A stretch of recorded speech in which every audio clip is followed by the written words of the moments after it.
Mesdames, Messieurs, bonsoir. Il y a quelques instants, nous apprenions la disparition de la fille du conseiller Cliff. Malgré la situation, son père ne semble pas vouloir aider les enquêteurs et refuse tout commentaire sur l'affaire. Non, je vais vous dire une chose. Les journalistes colportent que les rumeurs. Alors, s'il vous plaît, laissez-moi tranquille. Notre reporter est allé rechercher les informations au commissariat local. Monsieur Muller nous a donc accordé un peu de son temps pour éclaircir certains points de l'enquête. Une photo de la fille du conseiller retrouvée chez elle révèle les maltraitances que son conjoint lui fait subir. Son visage est en effet marqué de nombreuses plaies et contusions. Célia fréquentait depuis plusieurs mois déjà le tristement célèbre Robert Belite, connu pour ses accès de violence et son mépris des lois. Il a déjà été arrêté à plusieurs reprises pour attaque à main armée. Les dernières images que l'on a pu obtenir de lui sont cette vidéo amateur le montrant, une arme à la ceinture.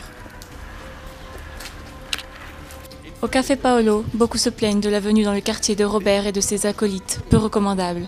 Le patron expose les problèmes que cause la présence de ces derniers. Il s'est lui-même retrouvé à plusieurs reprises en confrontation avec Robert.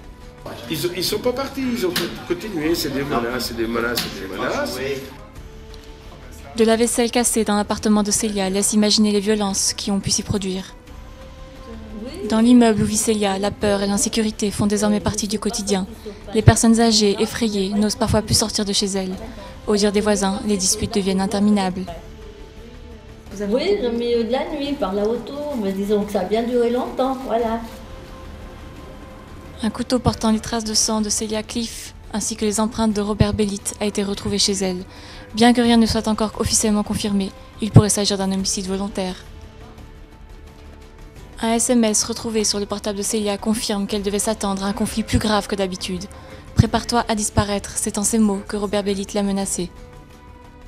La poussière sur la voiture de la disparue confirme qu'elle n'a en tout cas pas utilisé son véhicule depuis plusieurs jours, voire des semaines. Des outils et produits suspects ont été retrouvés dans la voiture de Robert Belite, quelques jours après leur disparition. Chez lui, la police a également retrouvé des éléments indiquant la planification d'un voyage, sans doute pour fuir le pays.